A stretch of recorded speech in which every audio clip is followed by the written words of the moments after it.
This is exclusive hot. Hey, it's Stuart McKelvey, and you're listening to Why to How, a podcast where we explore adventures in STEM. On today's episode, I'm joined by Anne Makosinski, student inventor, keynote speaker, and CEO of Makotronics Enterprises. Anne has been participating in science fairs since grade 6, making it through to the Canada-wide science fair in 2012, and winning gold in 2013 for her project, the Hollow Flashlight, a thermoelectric flashlight powered by the heat of your hands. Since then, she's gone on to win the Google Science Fair, presented on The Tonight Show twice with Jimmy Fallon, presented at 5 TedX events, has been included in both Time magazine's and Forbes magazine's 30 Under 30 lists, was named Popular Science's Breakout Young Scientist of the Year, has sailed the Northwest Passage as a youth ambassador, presented at events all around the world, and has even appeared with Miley Cyrus for Converse. Anne, welcome to the show, and might I say, wow, what a bio that is. Thank you. Thanks for having me. Of course, first guest on the new Why to How Adventures in STEM podcast. Pretty exciting. Super exciting. I'm so glad you guys are starting one. Well, so are we. And you seem to have had such an incredibly diverse range of experiences already, and you're only 23, so I imagine it seemed like a bit of a whirlwind these past 7 years. Oh my God, it's been 7 years. It's been 7 years. Yeah, it's definitely been a bit crazy. It's been 8 years since you attended the very first Canada-wide science fair. Yeah, my first Canada-wide science fair, I believe, was when I was in grade 10 or grade 9? Grade 9 or grade 10. I don't quite remember, but it was with my piezoelectric flashlight project, and it was in PEI. It was in Prince Edward Islands, so I know they rotate around Canada, whichever location year that was. Yeah, it was super fun. It was definitely quite a life-changing experience for me, just to meet all these kids that were my age that were like working on science fair projects and super excited about it. I just didn't have that at my school, and I only met like the local science fair kids on Vancouver Island where I was competing, but I had never imagined, or at least conceptualized, that all over Canada there were these amazing, awesome kids that were also super excited about their projects. Yeah, and I imagine going from one very small island to another was quite a bit of a jump for grade 9 N. Yeah, that's true. I never thought about that. It was from Vancouver Island to PEI. I actually remember like taking some of the red soil and keeping it in a Ziploc. Yeah, I was very excited. And now you've traveled all around the world. Traveled, and yeah, that was the start. Many places still left to go. Sorry, my cat may jump on me at any moment. Oh, that's okay. For it. Oh, okay. She got excited. Excellent. I think she's sitting down on the desk now. Okay. Wonderful. So, Anne, talk to me a little bit about young Anne. Your father was a lab manager and your mum was an artist. So I imagine that unique combination of parenting made for quite an interesting childhood. Yes. I mean, my mom was from a very tiny town in the Philippines, and my dad was born in Poland during World War II. And then as a teenager moved to England, and then to the States, and then to Canada. So it was definitely very interesting people coming together and having child, which was me. So like my first toy was a box of transistors and other electronic parts. And from there, I would take my hot glue gun and garbage from around the house and kind of piece together my very first inventions, which was like made out of needing something to do and something to play with. So of course they never worked. But this kind of idea of taking the resources around me and piecing them together to make something better came very naturally. And my dad was working at the University of Victoria for many, many years. He's retired now as a lab manager and scheduling person that worked with students. And my mom, she'd actually studied in university teaching ESL, English as a second language. And then she actually became a secretary at a dean's office, also at UVic, eventually, after moving to Canada. But she is very much now into sculpting and painting. And she always was very good at art, but she didn't pursue it as like her profession. And she makes these amazing busts of people. And I'm just like, I do not have the same skill yet. Maybe when I'm in my 50s, I'll like rediscover it like my mom. But I'm sure you'll get there. Yeah, of course. I hope maybe so. a second lockdown, yeah. Something to keep you busy. Second lockdown, I just get super into sculpting and ceramics. I could definitely see that. Yeah. And would you describe yourself as a curious kid then? I was very curious about how the world worked. Ugh, I feel like that everyone says that I've line. got. I'll make that a snippet for our social media. I was trying to discover. I remember I had a book called How Things Work, Yeah. and it was very exciting for me.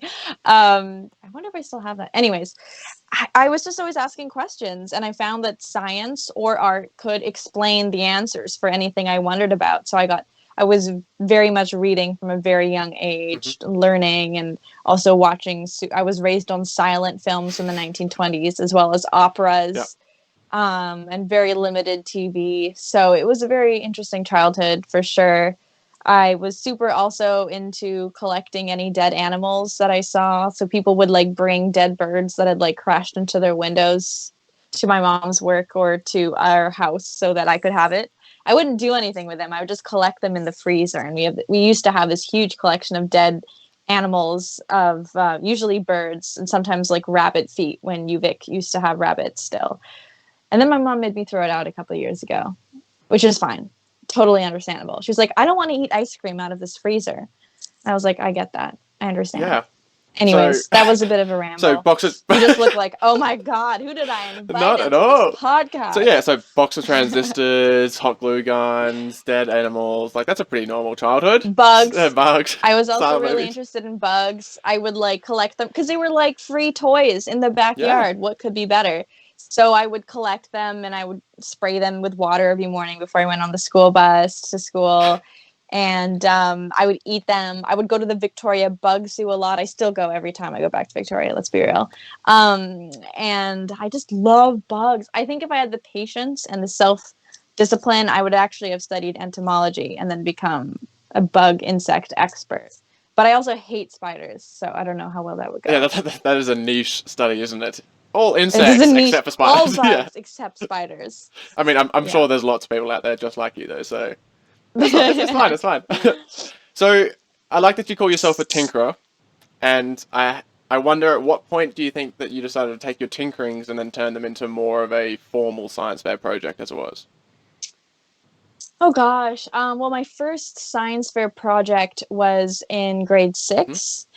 And it was very much a combination of I had moved schools in grade 4, and all my old classmates and old friends at my old school at St. Margaret's had to do science fair as part of the curriculum, but my school didn't make you. So I would go and look at their science fair projects as my parents would take me every year beforehand. And I was like, I want to hang out with my old friends.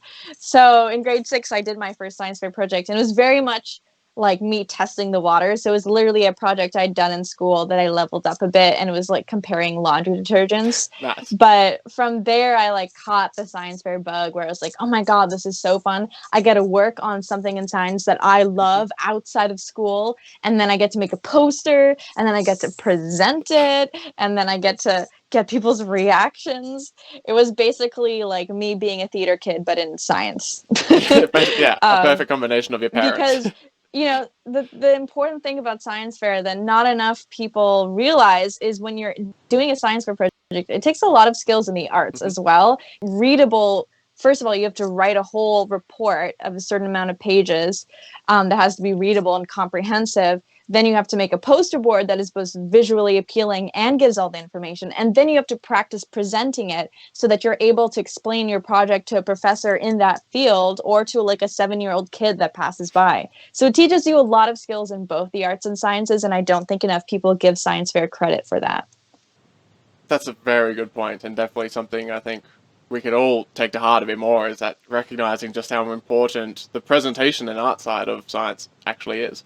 Yeah, and obviously I'm not saying like it's all about presentation, like it's not like that superficial or whatever you want to say, but that is a big part, because I would go to science fairs and there would be these kids with these amazing projects, but if they couldn't articulate it well, then nobody would understand or get how cool what they were doing was. So I think science fair in general should be maybe there's some updated version, which is now, I guess, like startup-y-esque or entrepreneur-y competitions. But I think it's such a valuable skill for all kids to do and have in their middle school or high school years, because it teaches you so much. And sometimes you do the projects alone or in a group of 2, maximum 3 people if you're like really young. So you learn a lot about like self-discipline and like pushing yourself or you and your partner to like finish a whole project. Which as a little kid, it's pretty hard, and as an adult, it's still hard to finish things. I can guarantee you, yeah. it's still definitely hard. So what was your experience like at these science fairs? And I guess, was there much of a difference? Because you obviously started off at school fairs and regional fairs, and then you made your way all the way to Canada-wide Science Fair. So is there much of a difference between the levels? Oh gosh, I see. No, I keep saying oh gosh. Just edit that out or keep it in, whatever. The Vancouver Island Science Fair I'm so grateful for, because they were so amazing and supportive and really welcomed kids from any school or different parts of Vancouver Island. And my school did not participate in Science Fair at all. And they actually were like, why are you doing this? And then I told them, well, I love doing this. And then they got excited about it once, I was winning awards. Of course. And then I remember walking into my middle school, not president, my middle school principal at some point when I was doing them in like grade 7 and 8. And I was like, well, why aren't more kids doing science fair? Because it's like super fun and I'm learning so much. And they were like, they voiced concerns that all schools have, which is A, the kids may not actually do it. It might end up being all the parents' work.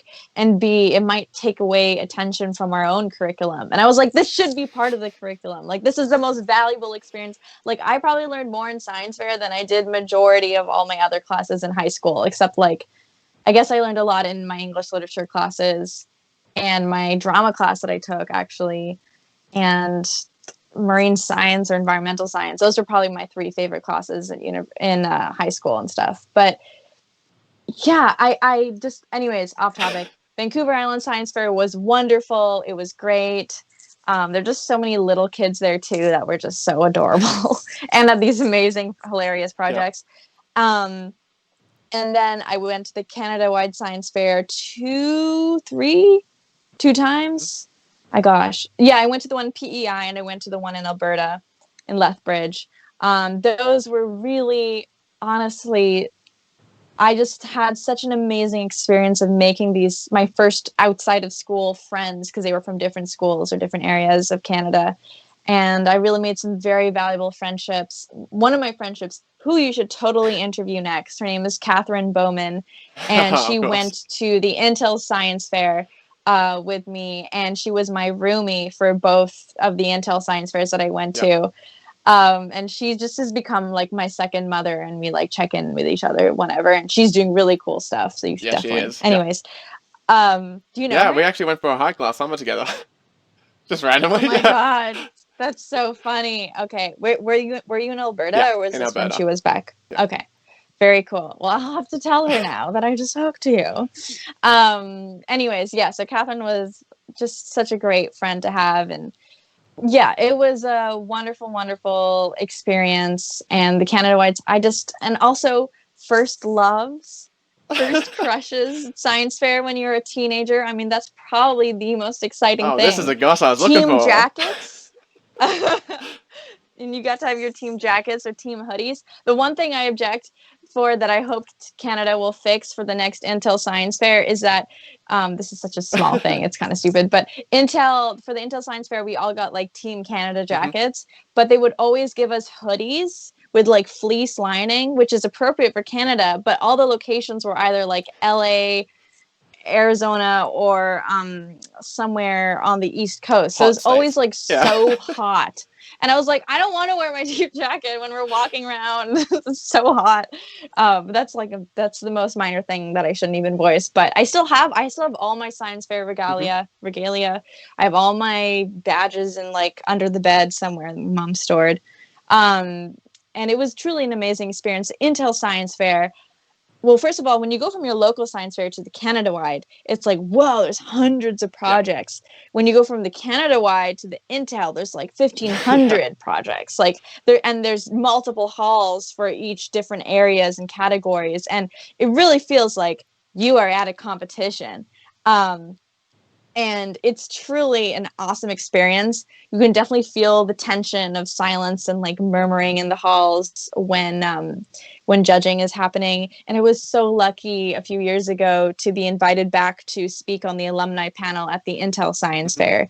And it was in LA, which is when I had gone as well. It was also there. And I just had this huge flashback moment of like being in the halls and like feeling this excitement and nervousness. Is truly such an amazing experience that I hope everyone or anyone listening can try and apply for the Intel one. Once you, I think you have to qualify for the Canada-wide. I'm not sure how it works.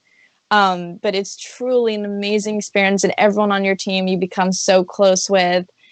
And yeah, it's just amazing. It's so exciting. I have no words for it. Just science fair completely changed my life. I'm sure if I did it as an adult, it would also be super fun, but probably not the same feeling that you have when you're a teenager. There's something so special about being a teenager and being that young and feeling like I'm doing a grown-up cool thing and I'm going to present my project, hopefully astound the judges or be extremely embarrassed by them because when I don't know the answer. But I really learned so many valuable skills in science fair, truly. And that's the thing that I think a lot of people don't realize is that it's not even just about the science sometimes. Like, it's about all these other things that you get to do, all the other people you get to meet, you get to step out of your comfort zone, you get to work on your public speaking and your presentation, your social skills. You also get to go to these cool places, go to these cool events. It's a whole experience. It's not just not just a science. whole rounded experience, and I don't know why more schools are like, here's the science fair, you should compete, you should do it. And then lastly, I was really lucky in my beginning of my grade 11 year to go to the Google Science Fair in Mountain View, which was an extra just amazing experience to have because it was on the Google campus in Mountain View. And it was a very surreal moment and definitely one of the key life-changing parts of my life. I hate saying that. But truly, it was a life-changing experience that really made me realize, like, if I set my mind to something, like, anything is possible. Like, I can, I don't know. It was an exciting moment as a 15-year-old, for sure. Oh, I can imagine. And you won a whole bunch of awards at both Google and ISEF, so that's a lot of awards for a tinkerer. Yeah, it was definitely fun. It was obviously fun to compete and like hope that you won something, but it was generally the experience of the whole fair and all the friends and people I would meet and traveling that, and obviously the projects that I was making that really brought me and motivated me to complete my project and go each year. Yeah, and when I did science fairs, I got in high school at least, the science fairs in May would happen at the exact same week that all the classes had to go on out trips in my school, like camping. And so I was like, this is great. I get to stay in a hotel while my friends sleep on the dirt. Like, this is amazing. But I love camping. I'm Canadian. I love camping. Sounds like it. But yeah, it was just an amazing experience for sure. Yeah. And I really like that point that it's not about competition. So people shouldn't be doing science fair purely for the competition and hoping to win awards. That's not what science is about in general, and that's not what science fair should be about either. Yeah, and I felt though that there weren't many people who made it to the higher competition levels that were in it just for the money, because by that point people like that were eliminated because you could tell that they weren't as passionate about their projects or that they just didn't have enough of the actual information and knowledge about it. It was more just, I want to enter so I can win something. But yeah, there's definitely, I never got any like rude or competitive remarks at any of the science fairs that I've done. Maybe I was just very oblivious and it happened all behind my back, but I always felt a very friendly atmosphere between everybody that was there. I mean, we hope. Sometimes it was we hope. Sometimes it was a little weird at local fairs or smaller fairs because I felt like there are a lot of guys around me and I'm the only girl here. Not the only girl, but like there were less girls. But I was just kind of like, whatever. Like, I'm here to do my thing. I don't care how many girls are here, how many guys are here. But that was just me. You just do your own thing, and you're there for the science. You're there because you love it. So it doesn't matter who's standing next to you, right? So exactly. So let me ask you, where did the inspiration for your projects come from? So at first it was a piezoelectric flashlight, right? And then that changed in the next year to your thermoelectric flashlight. And then following onto that was an eDrink, which was powering your phone using the excess heat from the mug, right? Yes, yes. So actually in grade 7, which is the second year I did science fair, I was already playing with Peltier tiles, which I used in my flashlight.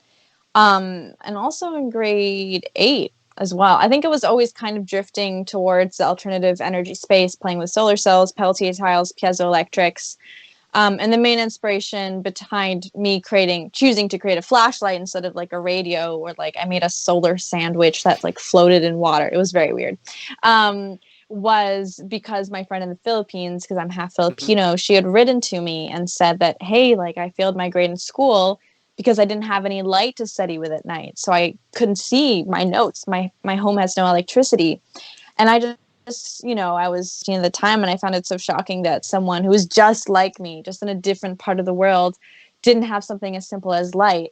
So I decided to base my science fair project around her problem and create some sort of light source that wouldn't require any batteries. First, I actually made the piezoelectric flashlight, which not a lot of people know about that, I suppose. And then I went on, hey, that harvests the kinetic energy of humans. It's super noisy and tedious to use. What if I harvest the thermal energy instead? Mm-hmm. And that's when the hollow flashlight was birthed, was born, came into the world. I mean, using body heat seems to be a little bit easier than watching you up on stage at a TEDx event trying to crank your flashlight to get it Yeah, powered. yeah. I mean, and there are a lot of hand crank flashlights and things like that already that exist. So I wanted to do something a little different. And I'm just a weak, muscleless person in general. So why would I want to hand crank something? Exactly. Yeah, make it easy on yourself, right? Exactly. It's really nice though that you got your inspiration for science fair projects from wanting and the desire to help other people, especially in countries like the Philippines.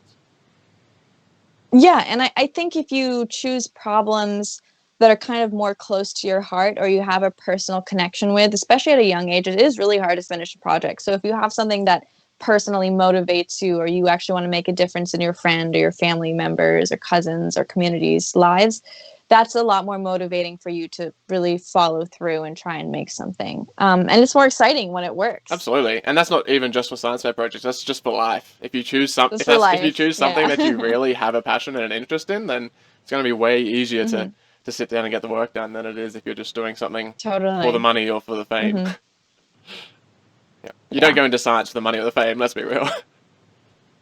Yeah, you don't. And I mean, I feel like when I jumped a little more into the sorry if you heard that. I feel like when I jumped a little more into the entrepreneur space, especially the young entrepreneur Hmm. space, I saw a lot more people who were in it for the money and the fame, which is why I think it was kind of valuable to come into the entrepreneur space as a science fair geeky Yeah. inventor, because I was much more like, I just want to make things. And everyone else was like, I want to make things, but then I'm going to hire someone to make something, and then I'm going to market it and then get money this way and get investment.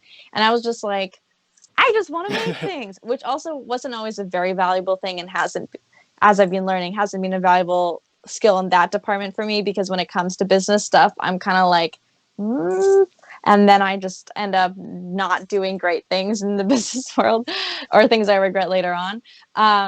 So I think kind of what I really need to find personally for myself is a balance of being an inventor, but also having some knowledge and a foot in the entrepreneur world, so I can make wise decisions when it comes to marketing my ideas.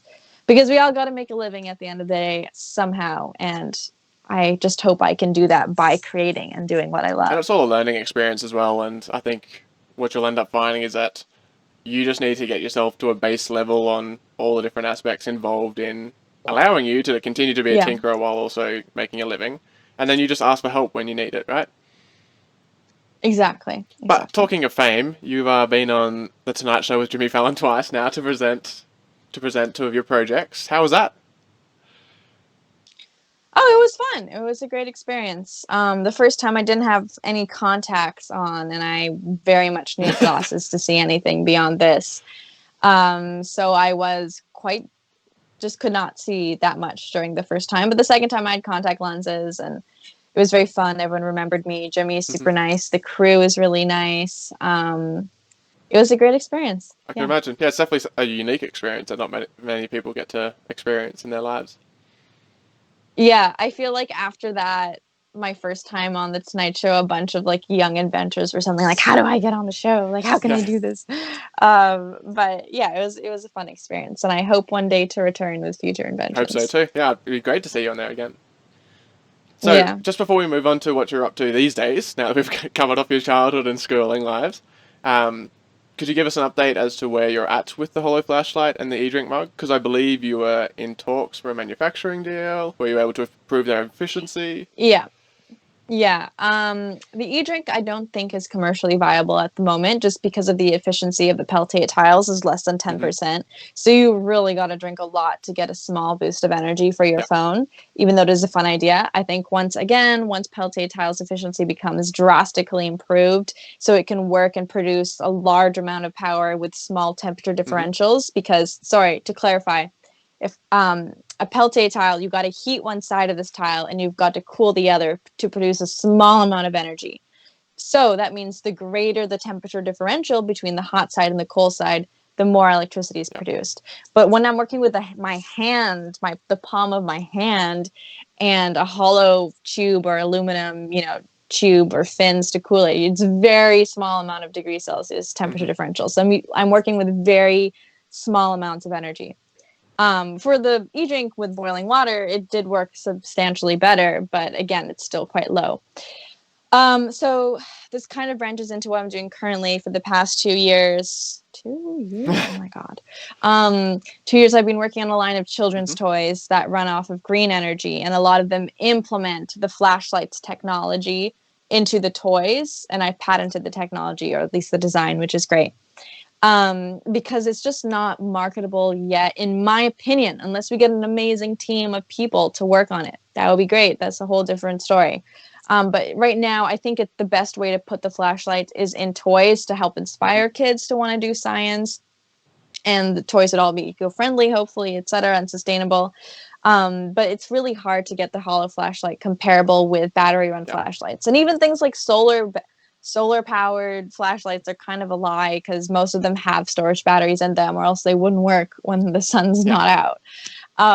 So we still have a while to go, but I am super excited about it. I think it'll just take a while. It's not like on my mind every day that maybe if I was more entrepreneur minded and I'd set out from the get-go, I'm going to get investing, I'm going to get a team of people, I'm going to move to San Francisco and start my flashlight startup. But that was never really the goal from the get-go. I just made it a science fair project, and then it exploded because so many people were excited to buy it or inspired by it. So yeah, it's been an interesting process, but hopefully some of the toys will get picked up. I've been pitching them to different toy manufacturers and companies, and yeah, we'll see what happens. And accompanying that is a picture book series that you're hoping to launch as well? Oh gosh, I need to send you an updated bio. I'm so sorry. Yeah, we were working on some picture book ideas to go along with the toys. Right now, I can't tell you. I can't tell you yet. If you had interviewed me in a month That's later, I okay. could have tell you. I have two very exciting deals on the table related to different Mm-hmm. things that I enjoy doing that are related to me being an inventor in general, that I am very excited for. And yes, that is all I can say. But The key takeaway for our gosh, listeners yeah, is that you're still tinkering and you're still inventing, and you're yeah, also trying to be creative at yeah, the same yeah, yeah. time. That's all we need to say. Yeah. Yeah, exactly. And yeah, I'll have some exciting news soon, I hope. But yeah, I'm still definitely writing some ideas. Excellent. And so I guess the big question I have for you then is, why is this work so important to you? Like, why do you keep inventing? Why do you keep tinkering? Why do you keep going through all the effort of lining up deals with children's toys and book publishers and TV shows, and why do you give yourself more Because it's work? what I like to do. It's just what I like to do. I don't know what else I would Hmm. do. I mean, I guess I am really interested in acting and film in general, so that's kind of something else. I moved to New York to start studying acting back in June 2019, and I was until COVID, Yeah. and then things have been Thanks, different, so I COVID. don't want to do online acting classes at the moment, maybe Yeah. later on. Um, so, I just love creating things and telling stories. I think I just love telling a story. And whether that be through inventing something that can help others and it will generate stories for other people, or through the toys that I would write stories about, or for TV shows or books, writing for that. That's just what I love to do. And that's probably just stemmed from me being a kid and not being given a lot of things to entertain myself passively. So I had to actively entertain myself. And that was usually through writing things, making things, drawing things. I'm basically still a child. That's why I have pigtails on. I just wanted to feel youthful today. So, And yeah, it's a great way to live. Yeah, more people should hang on to their youth as long as possible. We get too serious as we grow yeah. older. And we go too serious. And also, I think it's also like, sorry, I said like twice. We grow older, we shut down ideas more quickly that we have in our brain. Like we think, oh, well, that would be so cool if this existed, or if I did this, or what if this happened, and then this and this, and then we're like, no, that's not possible. It's too much work, too much time, too much money. And so, kind of my mentality is if I'm like, oh my god, that's so cool, or if someone says something interesting, or someone tells me a story, I'm like, that would be such a great scene in a movie. I'll just write it down, and I just do that all the time, but with thoughts in my head. So I guess inventing for me is kind of a way to embrace and almost live in my imagination, but also look to the present for problems or things to solve or link my inventions to. And I think inventing is also a way of creating your own future or helping to affect other people's future with something that you make. So I think the imagination in general is something I'm very passionate about. Yeah, you want to hang on to that youthful naivety and optimism, as it were. Yes. But then you get really disappointed when real life hits. And you're like, the adult world sucks. That's why naivety is important. So you can be like, oh, that's fine, and just do it again. Yeah. Yeah. Talking about temperature differentials, you should create a patch that goes on windows in Canadian winters, because it's very cold outside and it is quite toasty inside here. To be built into the window. That would be pretty cool. But you love to talk about the concept of bringing art and science together. And I loved that your LinkedIn bio even mentions that you're an inventor and a creative. So why is it so important to promote this convergence of what seems to almost have become competing ideas? Well, you can kind of look back to even Steve Jobs, or even later on or in the past to like Leonardo da Vinci. As a kid, I always used to get Leonardo da Vinci and Leonardo DiCaprio mixed up. I don't know why. I just remember that.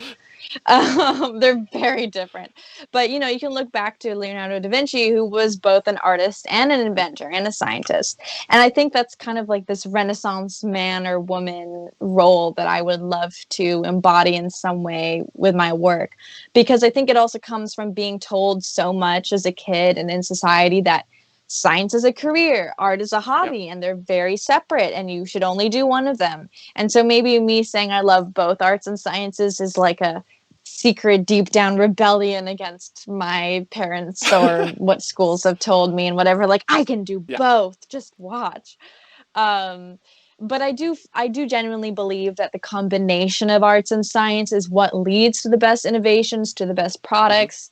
If you look at our iPhone, it's a combination of the technology and the iOS working amazing, but also it looks aesthetically pleasing. It's nice to hold. It's a beautiful product.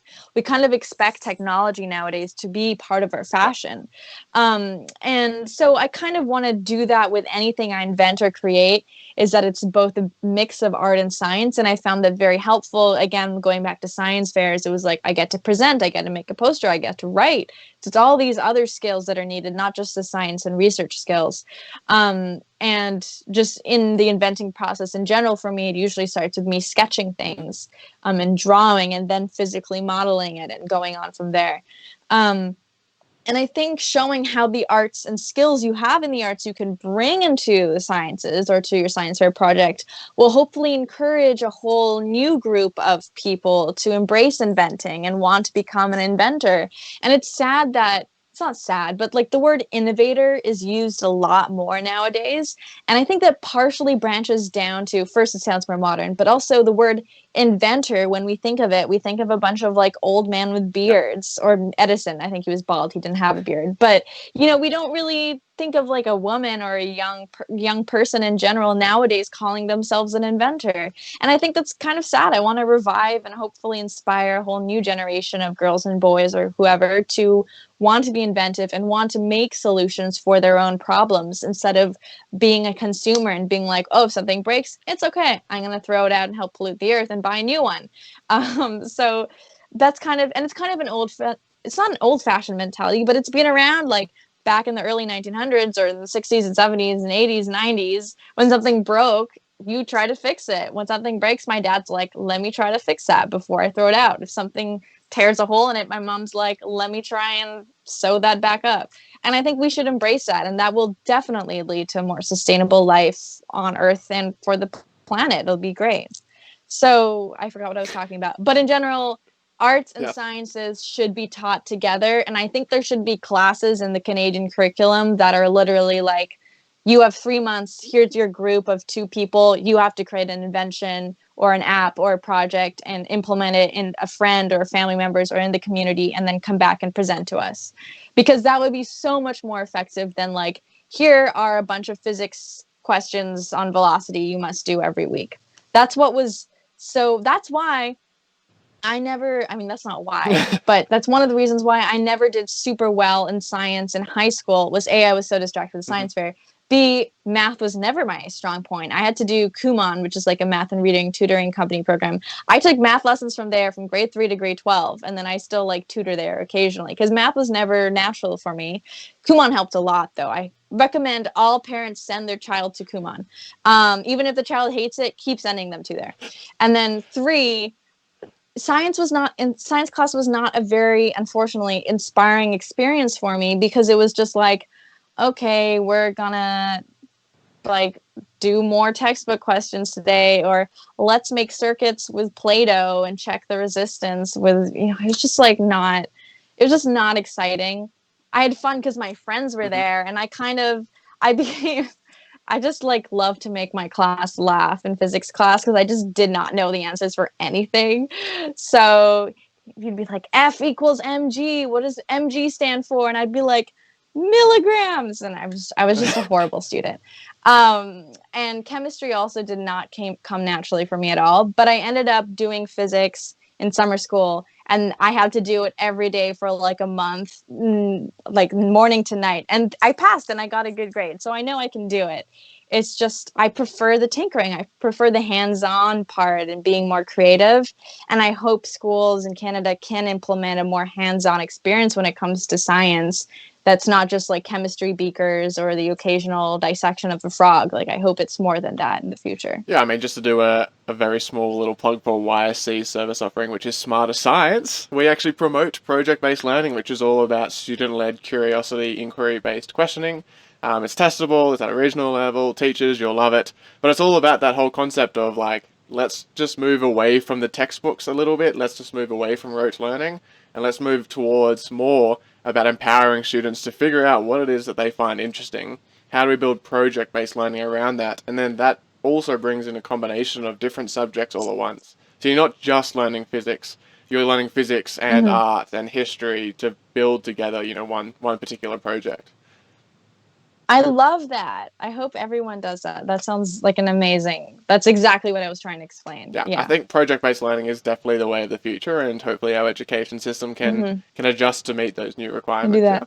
Yeah. And I think when students feel like what they're working on in school can actually make a difference in someone's lives, or in their own lives, it's so much more exciting than like, I'm going to do these physics questions and I'm going to get a good mark, but nothing else is going to really change in life, if that makes any sense.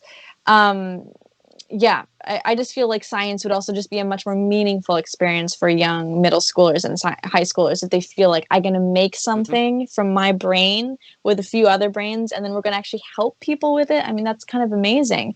And I think we're kind of taught in high school, like, or at least it even starts in junior school or middle school, or like, okay, you're going to go to high school, and high school is going to be really exciting, because then at the end of high school, you get to apply for universities. And then when you go to university, you get to get your degree, and then maybe you go on to more schooling or you get a job. And I feel like that's at the point once you graduate university that you feel like, okay, now I can start making a difference in the world because now I'm certified. But I think if kids are taught, hey, when you're young, you can also start doing stuff outside of school that can make a difference. I think that's what's really exciting about science fair as well. Yeah, and also innovation comes from not knowing something, and to not know something, you almost need a combination of two things you do know. So it's that unique connection within your own mind that someone else doesn't have, whether it's a difference of opinion, difference of learning, difference of understanding, or life experience. That is when the unique comes out, and that's when you discover something great. Totally. Agreed. So, do you have any mentors or idols that you looked up to growing up, or that you have now? Um, Real people that I actually It knew, doesn't have to be. because Yeah. there's two Okay. categories for me. There's like people that I idolize they're all dead or nearly dead, and then there's ones that are alive or that I did know. And so I'd say my main mentors right now, I mean my parents obviously, would be this couple named Heidi and Gary in San Francisco that I met back at the Google Yeah. Science Fair when I was in grade 11, and they have just become my second parents / advisors for life. And they're so kind and so experienced in the business and entertainment and science world. And they're just wonderful, wonderful people. And my manager, Nan, has also taught me a lot about the business world, entertainment world, which I'm very grateful for. Um, and then also I was really lucky to know as a child, until he unfortunately passed away, the musician, the Indian sitarist Ravi Shankar, because my father was filming him quite a lot. And so growing up with his whole family around me, and his daughter Anushka and her mom Sukanya, have just been the most loving experience that I've had in my life, other than my parents, I suppose. Now, dead people Yes. that I do not know, I have a whole list, because I started being obsessed with Harry Houdini, the magician, in grade 6. So I learned all his magic tricks, watched all his movies, read all the books, did everything, renamed myself Andini in order to honor him. So half the people in my life think my name is Andini, which I've just kind of let fly. I would love to change my name to just Andini, because I feel like more people would remember that than Ann Makosinski, and it's like so long. Everyone's like Makosinski, Yeah. and like they just don't know how to say my name. So I feel like Andini would be more straightforward. Yeah. Then in grade 7, I was inspired by Fred Astaire and Ginger Rogers, the dancing duo from the 30s. So I was taking ballet lessons for a year. Very embarrassing. I just did put their photos on my agendas, did all these things. And then it was always I was obsessed. I still love the opera singer who's Polish, called Piotr Bichala, or Piotr Bichala. He is by far the best tenor alive, and I'm very supportive of his work. He inspires me because he just performs at such a high level and is the best at what he does. Elvis Presley, I'm obsessed with. And Anne Margaret and Richard Chamberlain and Harold Lloyd, Buster Keaton, Charlie Chaplin, Basil Rathbone, all these kind of older actors that you just don't know who I just talked about. I just love people who dedicate their lives to creating something. Or Mel Brooks. I love Mel Brooks. I just want to meet Mel Brooks. I am obsessed with Mel Brooks. I have a Mel Brooks hat. I watched all his movies. I went to see him on Broadway when he had like an interview thing last summer, after I had experienced anaphylactic shock only a few days earlier. I scrambled out of bed and I went to watch Mel Brooks because I was not going to miss Mel Brooks. I love Mel Brooks. I just love people like Mel Brooks, Charlie Chaplin, all those kind of people that were able to have an idea in their head, and then they ended up writing it, directing it, producing it, acting in it, writing the music for it. I love people that are multi-talented in a variety of areas and put it all together into something amazing. I think that's kind of my ultimate goal in life, is to bring together kind of my passions for arts and sciences into a lot of different things instead of keeping them very separate. I think that's my overall goal in life. I just understood that now. This feels like a therapy session. Oh, Thank you so I'm much. happy to help anytime. Do you have advice for people as to how to find mentors, whether dead or alive, and what to actually look for in someone to idolize? Look for someone who's not asking or saying don't look for someone who's saying, oh, I'm only going to help you if you follow exactly what I say and nothing else, or I'll only give you these connections if you do what I say, or I'm only going to do this if you give me a certain amount of money. Don't use people like that. Use people who genuinely are super excited and open and are interested in what you're doing and love.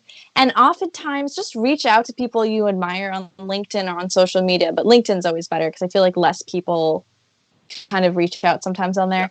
And write a little sweet message, because a lot of times people who are older than you will see a younger version of themselves in you, and they'll want to help you. You never know what you're going to get until you... Oh my God. Wow. I got so excited. I kicked my tripod and then I caught my phone at the same time. Wow. That's a talent. Sports. Talent. That's the only amount of sports that I've retained from high school, is catching my phone whenever it falls on my face. And just look for people who are inspiring to you and reach out to them, because you really never know. A lot of people will respond back. Well, not a lot, but a decent amount. And and I always found people in history just to be very interesting, and history does repeat itself, so to some respect. So a lot of people in history that are very inspiring are still inspiring nowadays. And perhaps I preferred it if they were dead, because that would mean they're unreachable, which makes them more magic. Did I say undead or dead? I would prefer if my idols sometimes were people who had already passed on, because in a sense it made them more magical and ethereal and something I could never really reach or attain. And sometimes meeting your idols is not... it's not a great... you're kind of like, oh my God, they're like a normal person who's like shorter than me. That's terrifying. So, it's definitely... everyone has a different preference of what kind of idol they look for, but you usually know at a certain age, these are the areas of... maybe it's sports or movies or science or writing. You know what you love generally of like interests, and then you look for idols in those areas that you can look up to. And there was always something about everyone that I've obsessed over, that I wanted to like pull a little part of them into me, and for me to embody some part of them. I'm still trying to understand what that is, but I kind of feel like all my obsessions that I've been so obsessed with over the years, I've pulled a little bit of them into my essence, or whatever you want to call it, and kind of felt more confident and stronger about myself because I'm pulling and referencing them in my daily life. If that makes any sense. Absolutely. Yeah, I like to think of it along the lines of that famous quote, as it was, that you are the sum of the 5 closest friends you surround yourself with. And I feel like it's the same with mentors and the people you aspire to. You don't have to be another person. That's not the whole point of finding an idol or a mentor. Like, you don't want to be that person, but you can just take like the best parts of a whole bunch of different people, and whether dead or alive. Exactly. And whichever you connect most with, you can be that part of that person. But you don't have to be the whole person. That you don't have to change who you are. You don't have to be the whole person. You don't even have to be part of the whole real person. Like, I don't want to be John Travolta, but I do want to walk like him in the beginning of Saturday Night Fever, when he's walking to the music to the Bee Gees. When I walk the street, that's the time I feel the most confident about myself. If I'm like listening to 1970s music and like walking like I have somewhere to go, like that gives me so much confidence. But I do not at all want to be John Travolta. So you can like pull... that was a horrible example, but you can pull from your different people you look up to and be like, I want to be part of that. I want to have that passion. And sometimes it's even like dressing like your idol will give you a weirder sense of confidence, or feel closer to them, or eating what they... I mean, you could go on and on, but yeah. And I mean, yeah. there are people who are like actually obsessed though, and go maybe too far. Like someone who's obsessed with... I saw some like video on YouTube of someone who was like obsessed with Barbie, and then they like got all this surgery to be like Barbie, and then was like, I am this robot that travels around the world. People take pictures with me because I look like Barbie. I mean, there's definitely different levels of obsession. I'm not saying you should go like that, but there's ways of finding people who inspire you and being like, how can I be a little bit like that? Yeah, absolutely. Yeah. And I think it's important when you are reaching out to these people, be honest and be sincere. Like, don't pretend to be the person you think they want to hear from. Yeah, you got to be yourself. Yeah. but also like don't write them like a whole pages of text because they'll be frightened away. Yeah. I will tell you that right now because I've had people write to me like that. Yeah, don't give them your whole life story. Just Mhm. just be nice. Not on the first meeting. No. Yeah. So, moving on to what you're up to now, some people were probably quite surprised to learn that you didn't go on to study science at university. Instead, you studied Hmm. English literature at the University of British Columbia, and now you're studying English language and literature letters at the University of Victoria. So, after hearing you speak about combining art and science, it doesn't quite seem like a surprise anymore. But what made you want to study English? Right.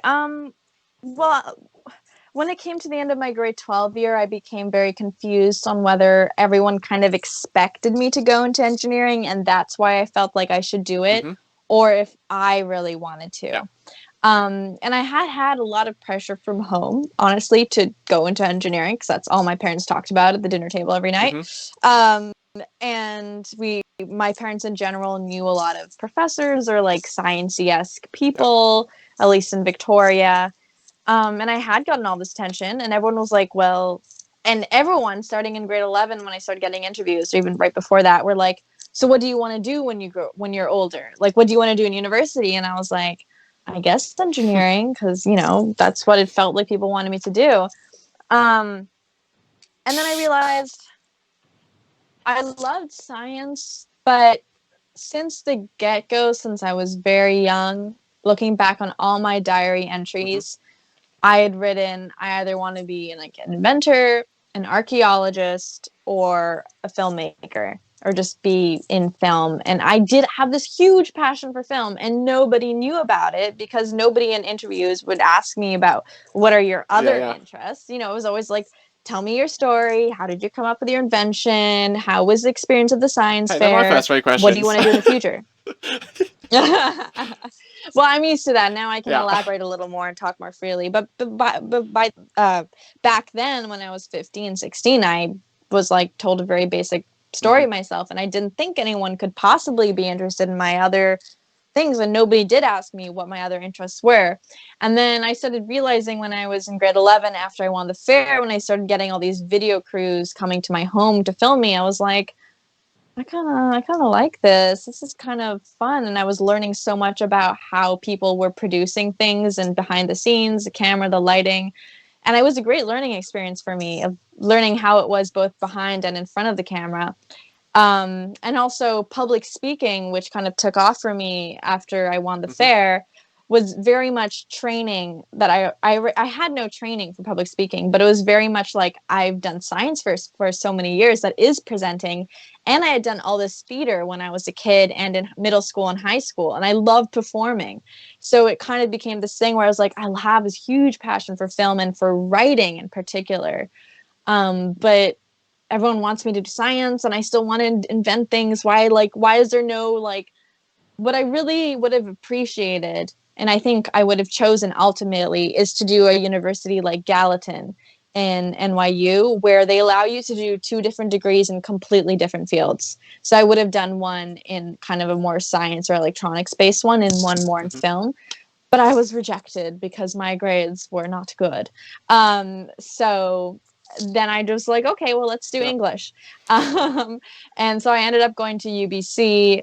I loved it. I was still getting my patents for all my inventions, public speaking, inventing more outside of school. And then inside of school, I was learning about storytelling and Mm-hmm. film. So I've always wanted to pursue both. And sometimes it was hard because it was like, well, if I really just sat down and didn't go to any of these talks, and if I just studied engineering and stayed here, stayed put, maybe I would be more successful in the science fair field or science, sorry, in the science Yeah. field. But then I realized that's not me. And also, it was such a great experience and opportunity as a 16-year-old, 17-year-old to be offered, hey, well, travel to Germany or travel to Iceland or travel to all these places to South America and speak and like have this amazing learning experience as well as earning money speaking and meeting cool people. So I was like, I can't miss out on that. I just can't say no. I would regret that for the rest of my life.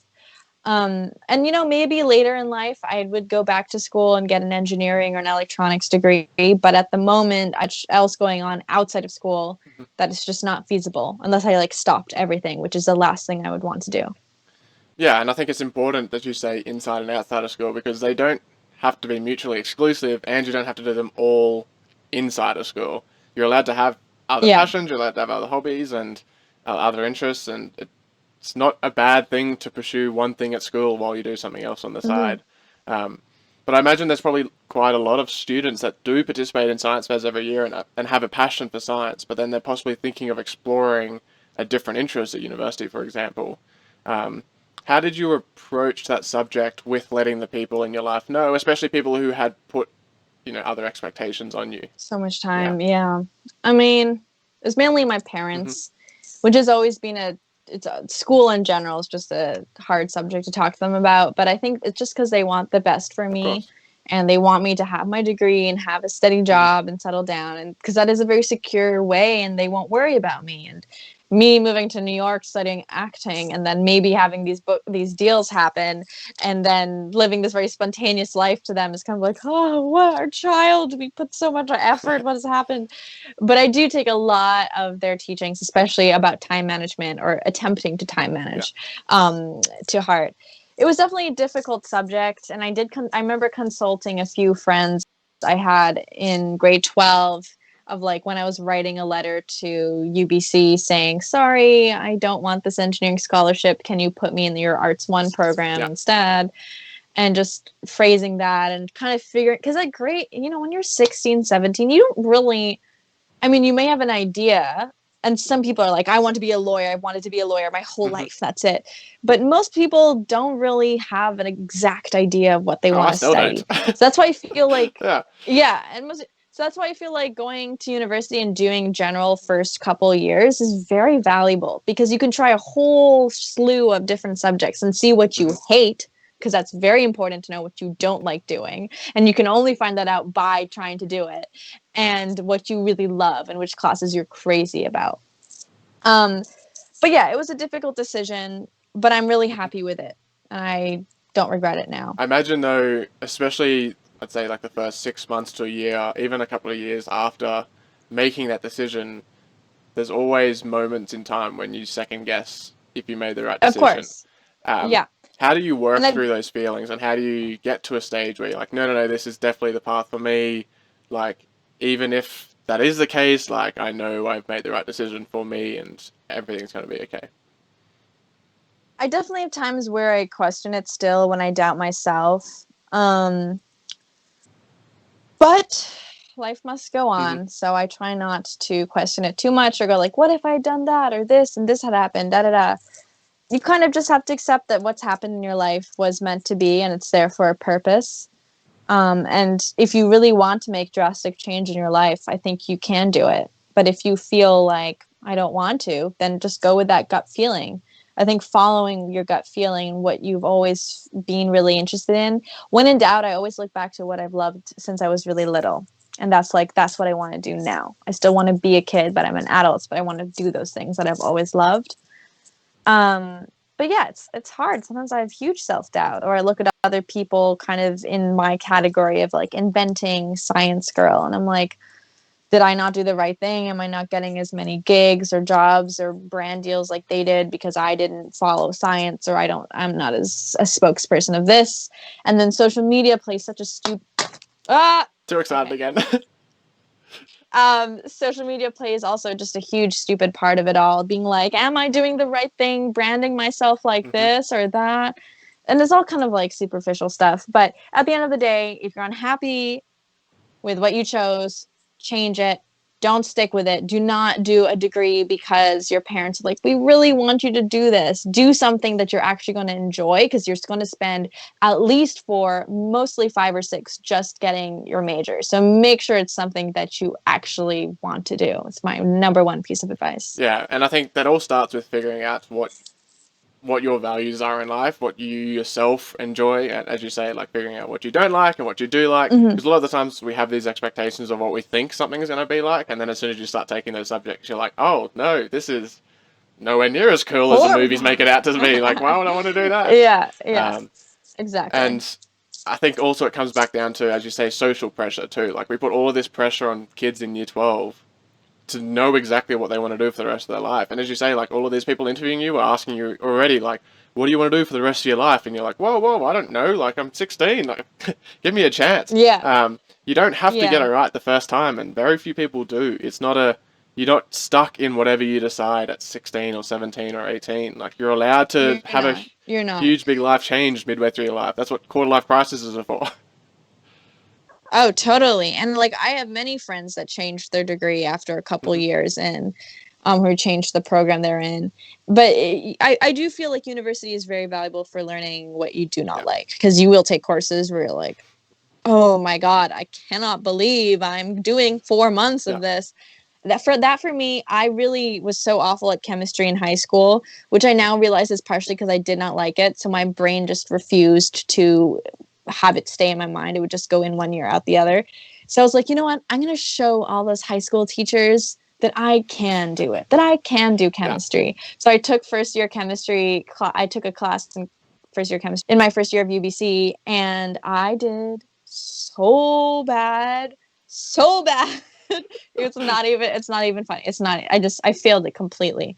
And that was definitely because I was just, first of all, I tried, but I didn't try hard enough because I hated it. Deep down, I just could not comprehend spending 4 years of my life studying this. And I was like, okay. So, there's some things, unfortunately, to anyone who loves chemistry, I truly admire your strength to comprehend these math equation hexagon things, because I am just not at that level of brain levels. So anyone who is doing chemistry or chemistry-related science fair projects, I truly applaud you. It is the hardest part of science for me, and I very much appreciate what you're doing. But for me, just cannot do chemistry. I just, no. But you really learn in university what you like and what you don't like. And I think it's a very valuable skill. And you get super into, like, the courses you do love when it's about something you're super interested in. It's so fun. Even the papers and all that stuff. Eventually, it is really fun. So. I mean, that's how I feel about you doing English. I just, at no point has that ever been a favorite subject of mine at all. Oh. I mean, definitely people question me about it at events. They're like, oh, why are you doing that? But now it's more accepted when I give like one or two sentences about why I love arts and science. They're like, wait, that's such a great idea. Like, I love that. So, and I've definitely had high school kids come up to me after I've given talks, and they've been like, thank you for saying that. Like, I really love drama, and I really love, physics, and I don't know which one to choose. And like, I think we don't usually, we typically hear of someone who's really successful in one field. Like, he's a really great businessman. He's a very famous actor. He's da-da-da. So I think, and that's usually what success is being really good in one thing. So I'm maybe for myself or in general trying to be like, you can be good at multiple things and bring it together and also be successful, and hopefully inspire other people to pursue their passions or to pick up hobbies in the arts or in sciences that they had ditched long ago or grown up and forgotten, and be like, let me return back to that and see what that brings into my life. And it also depends on your definition of success, right? It's like, money isn't the only definition of success. Sometimes it's how many people you can influence, 100%. How many people you can help, how happy you are living your life, how balanced your life is. Yeah. Yeah. There's so many different definitions, and my cat is twitching its paws. It's dreaming right now. Sorry. There's so many different definitions of success, but I think in general it should mean, at least to you, are you pursuing what you love? Do you have the ability to do that? And I think that almost is a form of success, because a lot of people, unfortunately, aren't able to financially do what they love and financially support themselves. So being able to do that is such a huge gift, and something I am very thankful for. Yeah, absolutely. Moving on to a more fun question, just very quickly before we move on to something a bit more serious again. I imagine life is probably looking a little bit different for you this year to what we all expected. But if you were to describe a usual week, or maybe like what you hope a usual week would look like, how would you describe that? A lot of Zoom calls, watching a lot of movies, watching some TV shows, writing a lot, drawing a lot, spending time indoors. I'm an introvert, so I'm totally fine spending all day inside. Maybe going out for a walk once in a while to feel like a healthy human. Not online shopping. A good week looks like there's no online shopping happening at all. Very important, because right now it's Black Friday sales. Very important. Oh no. What else? Gosh. A good week, yeah. And I'm living with my boyfriend right now and in New York, and it's been with our cat, and it's great. So that is just existing and being healthy is a great week for me. Yeah, it sounds like a very balanced way to live your life, that's for sure. And quite different to the YouTube video A Day in the Life of Anne that you that you posted a few years ago, which is a wonderful video if anyone wants to get an insight into young Anne's life. Oh gosh. That was me trolling people because it's like, so many beauty gurus do videos where their life is so put together. So what if I did a video where it was just me and my cat that I surprise adopted and told my parents, or didn't even tell them, like, hey, there's a cat in our house now. So I was abolished to the garage for a month after I got that cat, which is where that video begins, because we had a friend that was extremely allergic to cats coming over in a few weeks. And he was so excited to finally come because we had no cat in the house because our other one was dead. And I just ruined that. So I had to stay in the garage to make sure he didn't have a huge asthma, whatever attack when our visitor came. Sound like a fun kid. But it was still a very fun experience. It was fun. I would pirate movies and then watch them at night because there was no internet in the garage. Yeah, it was a fun experience. Different times indeed. Different times. So on the subject of getting to know the real Anne, I can imagine that there's plenty of people who want to learn more about you and your life. And because of that, you've gathered quite an audience on social media. So my first question, I guess, is how do you balance the personal you and the science you, especially on somewhere like social media where people often find you with a preconceived idea of who you are before even knowing the real you. So basically, a lot of people know you as, the Hollow Flashlight kid, but then on your social media now, that's not you anymore. Yeah, well, I mean, I can't stay the Hollow Flashlight kid forever. And I remember at some point on Instagram when I was starting in 2015, 2016, I put in my bio, flashlight girl. And now I'm like, I 100% want to get away from that because, oh my goodness. Okay. Oh, I flipped her over. How do I flip you back? Oh, wait. Yeah. Okay. There we go. Disaster. I don't want to be the flashlight girl forever. It would be horrible to grow up it's like a TV star who's known for one TV show and they stay that their whole lives. It's not fun. It's not fun. So, I mean, I'm really into my love for films. I'll post a lot about film actors or old film movies that I love. And I post about Elvis a lot, and a lot of Elvis fan accounts have followed me, which I'm like, that makes me so happy. Honest, so happy. And then I post a lot of modeling, brand, whatever stuff because, I am technically still a girl in science, and we need to have more visibility for that, and that they don't dress like they do in The Big Bang Theory, and we are kind of cool, and we can, embrace fashion and all that sort of stuff. But yeah, I mean, I could market myself a lot better and be more on brand, but I kind of just want to post whatever I want to post. You're being authentic. That's that. Being authentic, and maybe I am oversharing my life slightly, but it's never to extend. I never overshare too much because my mom checks my Instagram probably every day. So I'm no bikini photos, or only once a year bikini photo. And also Instagram is so weird. It's set up for us to be okay with random strangers commenting on our photos, which sets up this whole thing. If you have more comments and likes, you're more popular, which means you're more successful. And that's why we see so many girls and models posting all these provocative photos, and then I feel oh my god, well, am I supposed to post that so I get more attention and feel more successful? And then what success is that even? It's not even success. It's just weird, men giving you attention, and I'm I don't want any of their attention. I just want to post cool photos if I feel like it, and then whatever. So I have every girl, so many girls I know, almost all the girls I know, all have horrible relationships with Instagram. Instagram just sucks. So I'm trying to find a more healthy way for me personally to feel I'm posting things I'm excited about or feel like I look cool in, but I'm not oversharing and I'm not encouraging. whatever. Yeah. It's just like such a annoying thing for me.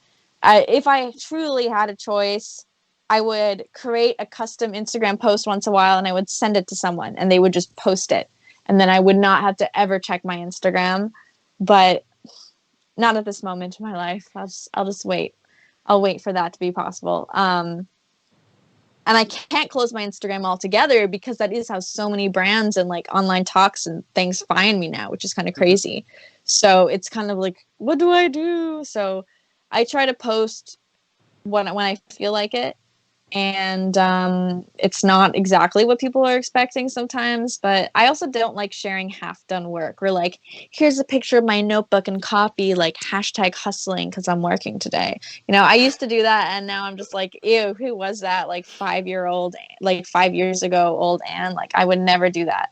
So I'm either posting nothing about work, or when I have a job or I have something come out, I'm gonna post about it because I'm excited. And that's what I wish I could just post about is work related stuff. But you know, gotta keep the Instagram alive so people don't think I'm dead. So you know, I need to post at least once a week. I think it's important, especially for someone like you who had so much fame as a kid, to also be posting authentic pictures from your real life so that people who are more impressionable, so the younger ones of your audience, can see that like, oh, like this is a real person, and you know, you're not just that one flashlight kid anymore. Like it's One important. thing, I'm not just this. I'm Exactly, this. and it's Yeah, important for people which to for realize that everyone. Yeah, because, as you say, a lot of people curate their content so much so that they're only seeing a very niche part of someone's yeah, personality when that's not what human beings are. That's not yeah. who we are. That's not who we are as people. Exactly. Exactly. So, what are the main messages, I guess, then that you are focusing on at the moment and into 2021? Like, what is important to you that you're sharing on social media, that you're sharing with friends and family? It's important that I share how much I love Mel Brooks so that somebody sees it and I can meet him before, unfortunately, he passes away at some point. Knock on wood, it's not happening anytime soon, but he is older now. That's very important for me. It's important for me to share about arts and sciences, how much I love that. It's important for me to share about my work and da da da. Those are the main things. I'd say just art and science, I feel like, is more what I'm passionate about. And when I have some announcements to make, hopefully, the next few months, those will be important for me to share too. And yeah, that ties back into how much public speaking you're doing and stuff at the moment too. Is you're sharing all of these important messages because you do believe in both the message and the impact they can have on the people around you. Totally. Were you always a Totally. good public speaker? I know you said you did a lot of drama as a kid, but were you instantly confident in public speaking and presenting at science fairs, or is that something you've sort of worked on over the years? I think I worked on it over the years, but I think I always loved talking. As you can tell from this Not at all. Yeah. podcast. But yeah, I just love talking and presenting, performing in general. So it kind of came naturally, but I'm sure it also came from me doing speech lessons when I was like 6 because I had lost my front teeth and I had like a lisp or something. So my parents were like, she needs speech lessons. And then I did like a lot of old poetry readings. I did a lot of poetry readings with old Polish ladies as a kid on Saturday nights, and local theater stuff. And then I did a lot of theater stuff with school. And so, yeah, science fair was very helpful, 100% for shaping myself and how I present and all that sort of stuff. And it's not just about being super eloquent on your project. It's also a little bit about your personality. And it's like, do I like this person presenting in the first Yeah. place? As a judge, I would say. There's many factors. But it's yeah, it's a very valuable experience that I experienced that I hope everyone will be able to do at some point when they're a kid. Yeah, that's such a good point. And you know, further to that, I think one of my favorite messages of yours, it actually came up when I was watching one of your older TEDx talks. That my favorite line from the video was, "I'm not the best in my class, and I probably will never be, but I can think and I can solve problems when I see them. And if I can do it, everyone else can do it." And across a lot of what I've read and from your own social media, you're very upfront and honest about not being the smartest at school, um, even in science class. And I think science fairs in particular, but just STEM in general, has this perceived image of only being for the genius whiz kids, you know, the nerds. But that's not the Yeah. case at all, is it? It's not the case at all. It's definitely due to marketing and Hollywood branding people who do science a certain way, which is very unfortunate. So hopefully with the new content also that the entertainment industry produces, it can show a more realistic way for kids to look up to an inventor or someone in science. Yeah, I forgot what I was you just like, just yeah, said, but just like yes. you don't have to focus so much on grades. You don't have to be the smartest You kid. don't, Like it's yeah, curiosity is the more important area, honestly, like the most important. yeah, everybody's like, you must get good grades to make a difference or, whatever. And that is very important. And I was very much into getting good grades for quite a long time. But then I realized, hey, the things I'm doing outside of school are actually affecting my life and other people's lives a lot more than what I'm doing inside. Um, and 80% of learning in general happens outside of the classroom. So a lot of kids in middle school and high school and their parents should really be thinking, what is my kid doing after school? And what can they do with that time, which is the most valuable. Yeah, absolutely.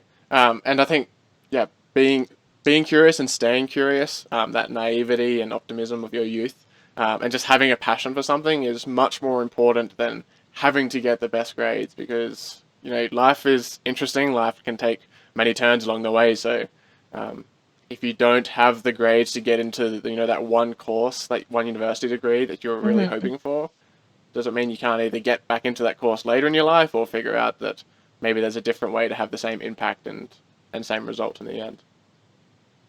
Totally. Totally. Um, Next question is, you have a particular and brilliant ability to present yourself as very down to earth and relatable, which can't be easy for someone who has seen as much success already in their life. I just wanted to say that I thoroughly enjoyed watching your YouTube videos and reading the many articles written about you. And something that caught my eye, especially because I perhaps don't see it presented as clearly as you expressed, was your comment about being careful to make it feel normal for girls to do science, and that they can also bring their potential passion for the arts into it. So, I guess there's a fine line between supporting women in STEM and not making young girls feel pressured into doing something that they feel obligated to do. So, how do we normalize STEM for women, but in general? I think it should be STEAM. STEAM, It should that's be true. STEAM, which includes the arts.